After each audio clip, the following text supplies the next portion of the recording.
The corpse that fooled Hitler, April 1943. A body washes ashore in Spain, uniformed, silent dead.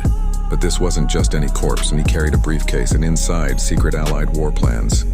Fake plans. The Nazis read them and believed every word. He moved entire armies because of a lie. One dead man, one fake letter. Thousands of lives saved. This is the true story of the corpse that fooled Hitler. The world was at war, and for the Allies, the tide was beginning to turn. North Africa had nearly been won. Axis forces were retreating. Now came the next step, a massive assault on southern Europe, and all eyes turned to Sicily. Everyone, including Adolf Hitler, knew that was the logical target, which made it too obvious. In the words of Winston Churchill, anyone but a bloody fool would know it's Sicily, and that was the problem. Attacking Sicily meant walking into the lion's den. The island was heavily fortified. Hitler had poured troops and artillery there, expecting the Allies to land at any moment. If the Allies attacked head-on, the cost in human life would be catastrophic. So British intelligence needed a miracle. They needed to convince Hitler that the real invasion was coming elsewhere, and not in Sicily. And that's when someone suggested the most absurd idea imaginable. What if they used a corpse? The Trout Memo. The idea wasn't new. In fact, it had been floating around British intelligence since 1939, literally. In a strange, darkly humorous document called the Trout Memo, Admiral John Godfrey outlined 54 ideas for deceiving the enemy, comparing spycraft to trout fishing. One of the ideas, a body with a misleading letter in its pocket. Godfrey's assistant at the time, a young naval officer named Ian Fleming, who would later write the James Bond novels. But back then it was just a theoretical suggestion, too bizarre to act on until 1943. That's when two intelligence officers, Charles Cholmondeley, a lanky and eccentric RAF officer, and Ewan Montague, a barrister with a brilliant mind, revived the concept. They would find a corpse, give it a fake identity, plant false documents suggesting the Allies were planning to invade Greece and Sardinia, and let the body wash up on a shore where the Nazis would find it. It was risky, morally questionable, logistically nightmarish, but if it worked, it could save tens of thousands of lives, becoming Major William Martin. The first step was to find the right body. Not easy. It had to look like someone who had died recently in a plane crash at sea, without showing signs of trauma.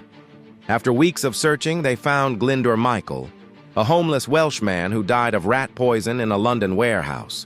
His family never claimed the body. And he became perfect for the mission. Now came the transformation. Glyndwr Michael would become Major William Martin, a Royal Marine born in Cardiff in 1907, assigned to Combined Operations HQ with a fiancée named Pam. The team created an entire life for him. They added a photograph of a young woman, MI5 staffer Jean Leslie, to serve as Pam. She also wrote love letters sealed with lipstick. There was a receipt for a diamond ring, a letter from his father scolding him for not writing, even a theater ticket stub from a recent show. Everything was meticulously aged, crumpled, stained, and made to look lived in. But the pièce de résistance was the top-secret letter tucked into a briefcase handcuffed to his wrist. The letter, addressed from British Command in London to General Harold Alexander, detailed a fake plan. The Allies were preparing to invade Greece and Sardinia, not Sicily.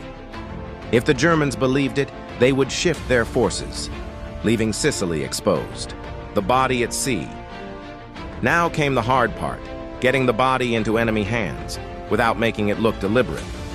They chose Spain, a supposedly neutral country, but one with deep pro-German sympathies. Spanish intelligence often passed what they found directly to the German Abwehr.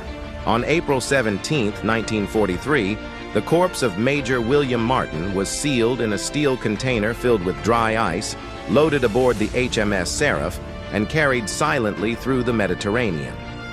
On the morning of April 30th, off the coast of Huelva, Spain, the crew carried the body to a small raft and set it adrift, just offshore. They said a prayer. The tide did the rest. Hitler takes the bait. A local fisherman found the body and alerted the Spanish authorities.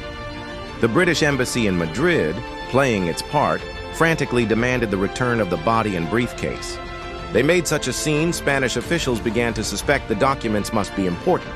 Behind the scenes, Spanish intelligence carefully opened the letter using vapor from boiling water, copied its contents, and resealed it. Within days, the copied documents were in German hands. And within weeks, Hitler took the bait. The Nazis moved entire divisions from Sicily to Greece and Sardinia, reinforcing defenses where no attack would ever come. When Allied troops stormed the beaches of Sicily on July 9, 1943, they met far less resistance than expected. The deception had worked. The invasion succeeded. Thousands of lives were saved. The cover-up. After the invasion, the British still weren't sure if the Germans had fallen for the trick, until they intercepted German telegrams confirming it. The operation had been a success, but it had to remain secret. Only a handful of people ever knew the full story. Glyndwr Michael, the man who died in a London warehouse, was buried in Spain under the name Major William Martin. His tombstone still bears that name, and a small epitaph, Dulce et decorum est pro patria mori. It is sweet and fitting to die for one's country. The ruse remained classified until the 1950s, when Montagu published a memoir titled The Man Who Never Was. And even then, the full details of the operation didn't come out for decades. Legacy Operation Mincemeat is now considered one of the greatest wartime deceptions in history. It changed the outcome of the war. It inspired books, films, and documentaries, including the 1956 movie The Man Who Never Was, and the 2022 Netflix film Operation Mincemeat, starring Colin Firth. But the heart of the story isn't in Hollywood. It's in the tiny details. The theater ticket, the letter from Pam, the crumpled photo, the ink smudge on a forged signature, all crafted to tell a lie so believable that it bent the decisions of an empire. And it worked, because the people who made it understood one thing. Spies don't just deceive with facts, they manipulate emotions. They built a person to story, a loss, and they used that loss to win a war. Reflection. The ethics of Operation Mincemeat still haunt some historians. After all, Glyndwr Michael never volunteered. He never knew he would become a legend. He was poor, homeless, forgotten in life, and immortalized in death. But his sacrifice chosen for him saved lives. It reminds us how thin the line is between truth and fiction, between what we see and what's really there. In today's world of disinformation, deepfakes, and psychological warfare, Operation Mincemeat remains a lesson in the power of storytelling. Even a corpse, when dressed with the right story, can alter the course of history. So now the question is, could something like Operation Mincemeat happen today? Could you be fooled by the right backstory, the right emotions, the right lie? History isn't just about battles and borders. It's about perception. And sometimes, the greatest weapons aren't bullets or bombs, they're belief. Call to action, text on screen. What do you think about Operation Mincemeat? Would this strategy still work today? Subscribe for more true history stories that changed the world in silence. The corpse that fooled Hitler, April 1943. A body washes ashore in Spain, uniformed, silent dead. But this wasn't just any corpse, and he carried a briefcase, and inside, secret Allied war plans. Fake plans. The Nazis read them and believed every word. He moved entire armies because of a lie. One dead man, one fake letter. Thousands of lives saved. This is the true story of the corpse that fooled Hitler.